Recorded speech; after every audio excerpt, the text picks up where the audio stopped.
There are stories whispered behind the curtains of Broadway, but few are as haunting as the moment a single verse nearly stopped Hamilton before it ever began.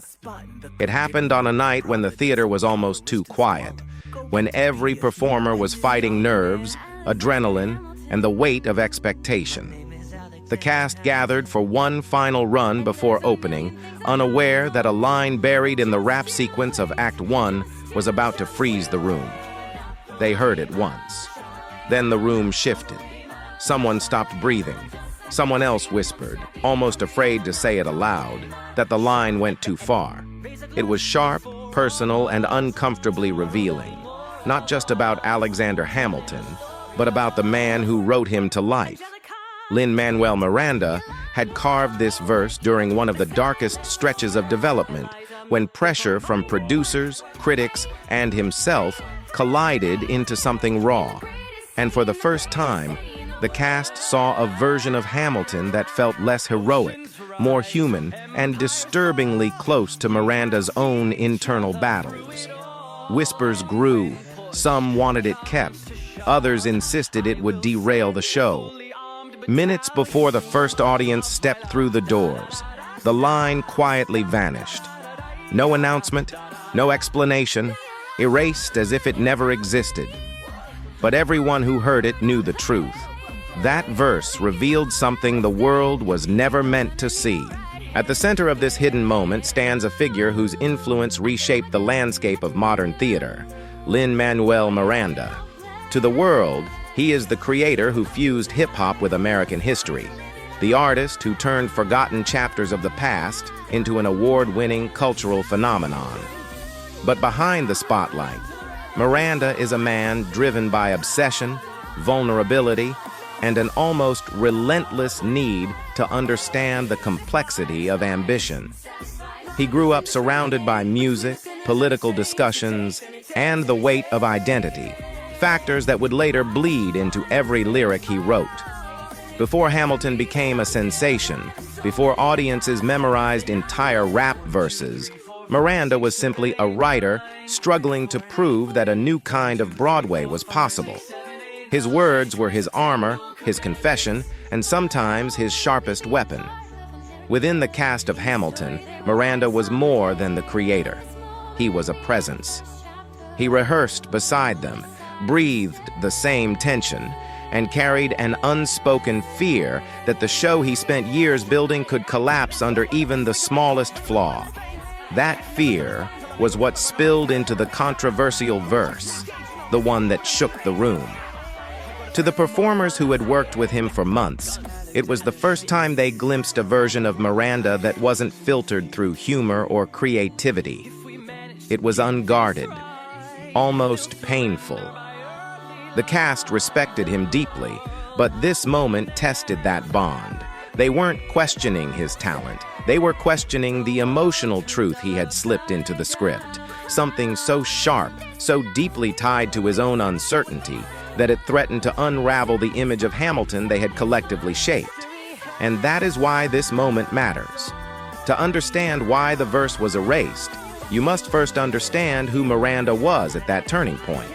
A visionary, yes, but also a man terrified of how much of himself he had let slip onto the page. Long before Lin-Manuel Miranda became synonymous with Broadway innovation, he was a quiet boy growing up in the vibrant yet conflicted atmosphere of northern Manhattan. His childhood unfolded in the neighborhood of Washington Heights, a place defined by immigrant voices, shifting identities, and a rhythm that never truly slept. This world shaped him long before he realized he would spend his life shaping worlds of his own. Miranda was born into a family where passion and purpose were not optional, they were inherited. His mother, a clinical psychologist, understood human emotion with surgical precision. His father, a political strategist deeply involved in Latino advocacy, exposed him early to the power of public voice. The boy who listened to heated conversations around the dinner table didn't yet know it, but these were the origins of the storyteller who would later bridge history, politics, and music in a way Broadway had never seen. Yet for all the energy surrounding him, Miranda was often introspective. He felt like a child caught between cultures, Puerto Rican in identity, American in upbringing, and suspended somewhere in the middle when it came to belonging. Music became the language that made sense of it all.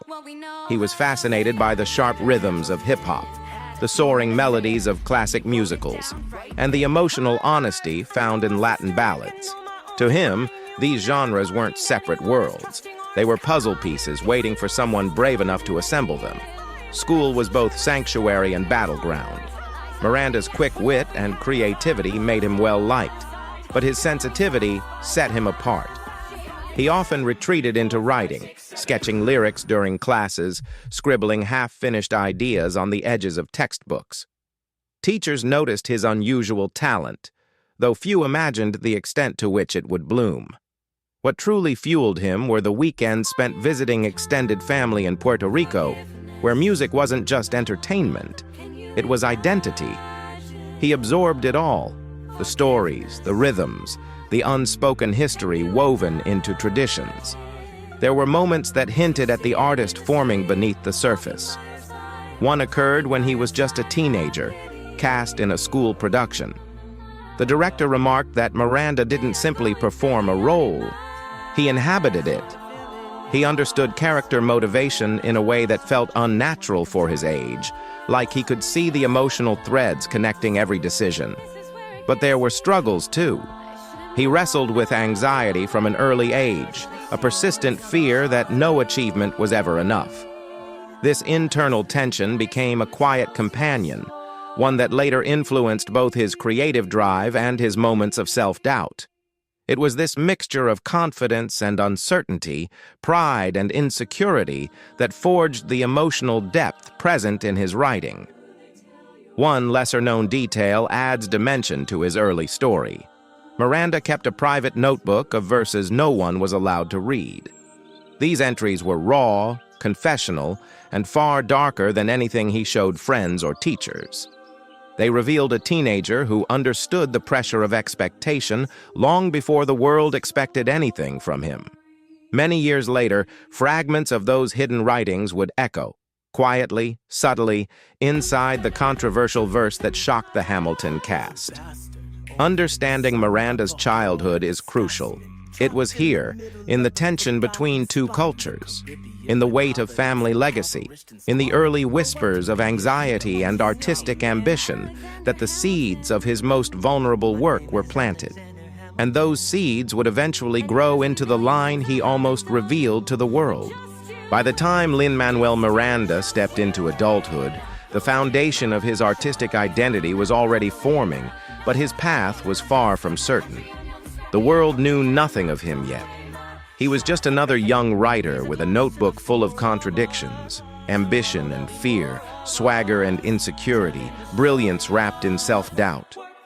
What would separate him from countless others was not luck, but an unbroken chain of moments where he chose to keep going, even when the industry told him no.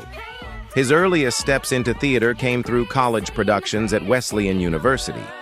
On that campus, surrounded by creative minds who dared to experiment, Miranda found a rare kind of freedom.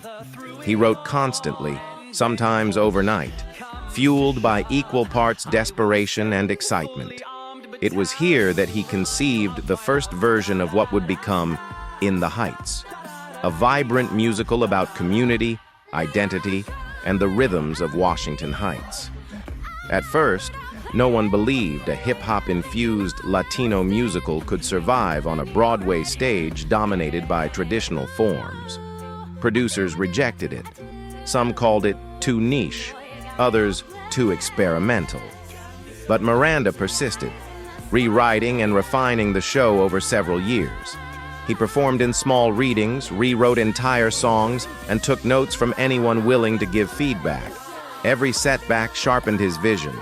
And when In the Heights finally reached Broadway, it didn't just succeed, it exploded. The show earned critical acclaim and multiple Tony Awards, marking Miranda as an artist who could bend the rules of musical theater without breaking them. Yet success brought new expectations. After In the Heights, people waited to see what he would do next. They expected something big, something revolutionary.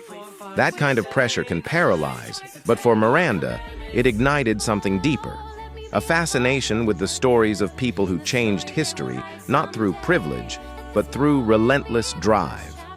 That fascination led him to a biography of Alexander Hamilton.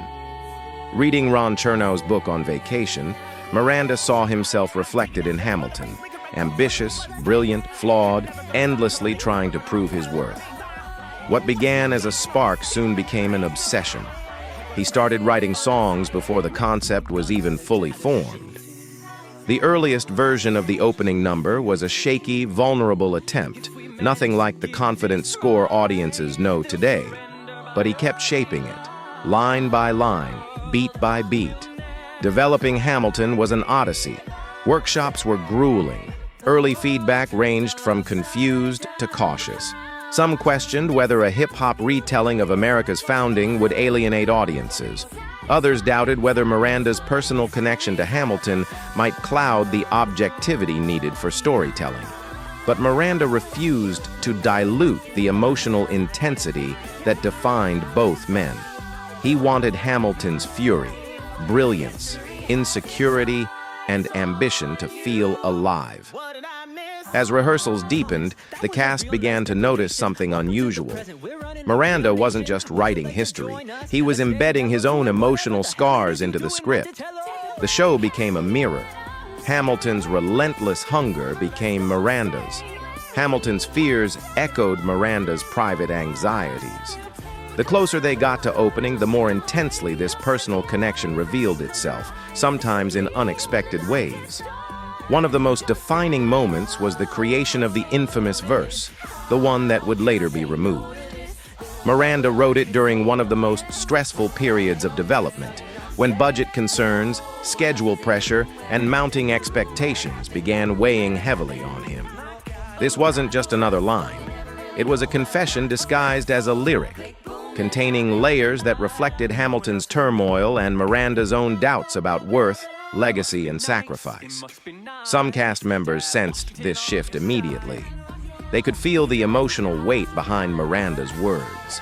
The verse was sharp, raw, almost accusatory, not toward another character, but toward the idea of ambition itself. It revealed a version of Hamilton that was less myth and more man, willing to admit that greatness often grows from pain. But even as the show strengthened, Miranda himself wasn't always steady. He experienced moments of exhaustion, nights when he questioned whether the show was too ambitious, too strange, too personal. Friends and collaborators often found him rewriting scenes alone in a quiet corner after midnight.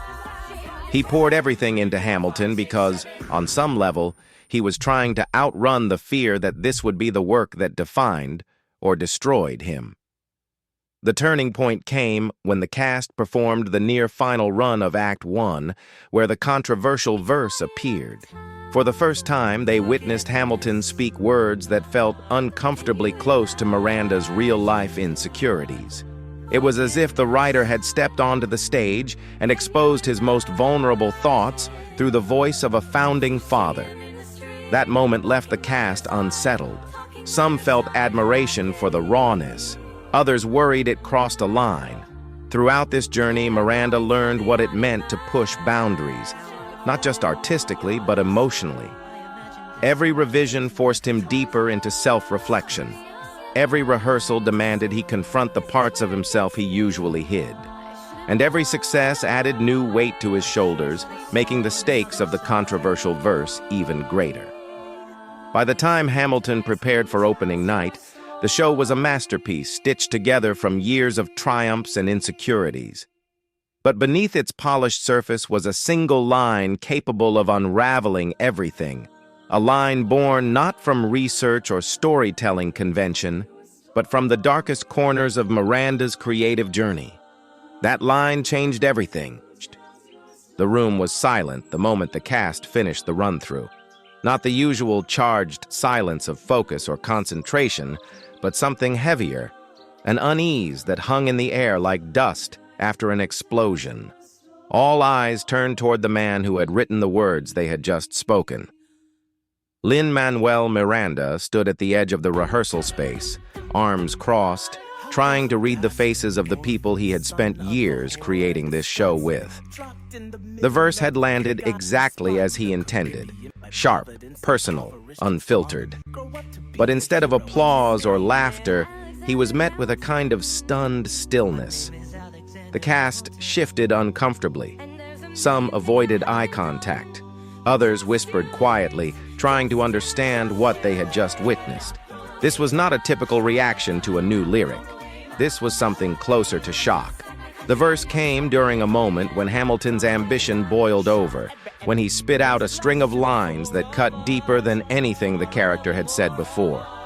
The cadence was fierce, the rhyme internal and relentless.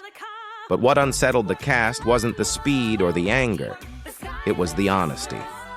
The words didn't sound like Hamilton. They sounded like Miranda, standing defenseless in front of everyone. One performer finally broke the silence. They approached him gently, almost cautiously. "Lin, are you sure you want that in the show?" The question wasn't an attack. It was concern. The verse revealed something raw about the pressure Miranda had been carrying. It hinted at self-doubt so intense it felt out of place in the polished narrative. It exposed a fear that he had been hiding for months. The fear that maybe he wasn't enough, that maybe the dream he had chased would swallow him whole. More cast members joined the conversation. They weren't questioning the writing, they were questioning the emotional cost. Some felt the verse was too vulnerable. Others felt it was too jarring, breaking the balance of Hamilton's arc.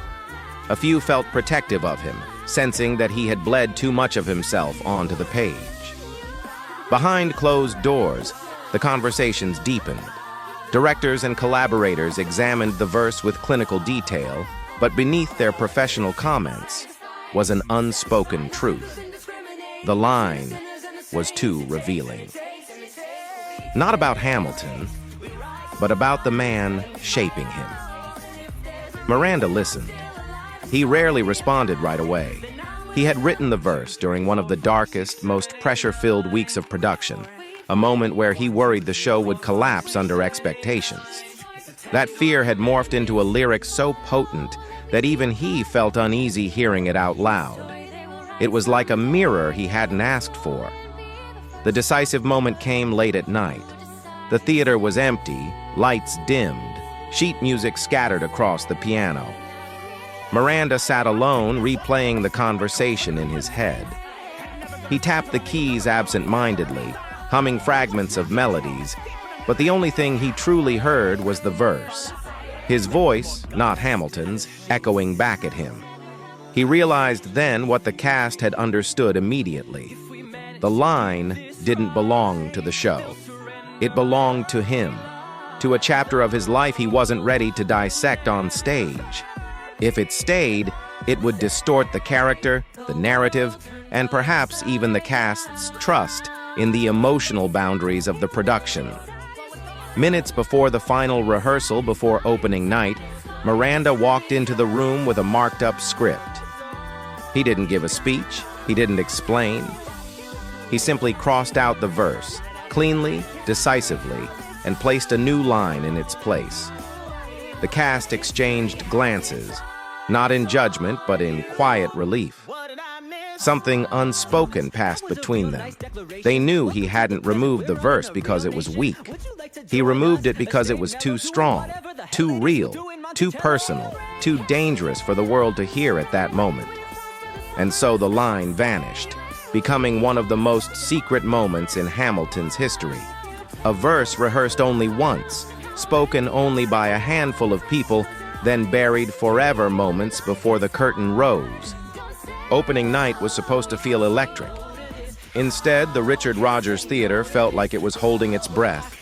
The seats were empty, the lights were low, and the cast stood scattered across the stage, each one replaying the same verse in their minds, the verse that had stopped rehearsals cold just hours earlier. Some avoided eye contact, some whispered. All of them knew the truth. If that line stayed in the show, something bigger than Hamilton might break. Lin-Manuel Miranda stood alone in the center of the auditorium, staring at the stage with his hands buried deep in his jacket pockets. The orchestra track hummed softly as it played in the background, but Lin didn't move. He looked like a man weighing more than a lyric. He was weighing the part of himself he had leaked into it. The stage manager approached, clipboard in hand, voice low but steady. "Lin, if we leave that line in tonight, we can't control what happens." One cast member, the one who had delivered that infamous bar hundreds of times, stepped forward. His voice cracked, not out of fear, but honesty. "It's too real, man. Too personal. It's you." Silence fell so heavy it felt like gravity itself had shifted. Lin closed his eyes, and when he opened them again, the decision was already written there. Delete it. 2 words, calm, final. And everyone in the room felt the weight of them. He wasn't just cutting a lyric, he was cutting open a wound and choosing to hide it again. No one applauded, no one protested. The only sound was the harsh stroke of a pen slashing across a script page. A quiet execution. The line disappeared exactly 60 minutes before the world met Hamilton. The hour before opening night should have been filled with makeup brushes, last-minute vocal warm-ups, and nervous jokes tossed around backstage. Instead, the energy inside the Hamilton dressing rooms felt like something had been buried, something fragile, something dangerous. The lyric sheet was updated, the printed pages reissued, the digital files overwritten, but everyone knew what had really happened. You can erase ink, you can delete text, but you can't unhear a truth once it's been spoken. Whispers threaded through the hallways. Did he really cut it? Is it gone for good? Do you think he regrets it? But the cast didn't say any of this to Lin. They kept their voices low because they understood one thing. That verse wasn't just controversial. It wasn't just risky. It was a confession, a moment where Alexander Hamilton's flaws had collided brutally with Miranda's own, blurring the line between character and creator. Just before places were called, Lin walked quietly backstage. His face composed, his movements clipped and efficient, as if he had locked the decision away inside some unreachable part of himself.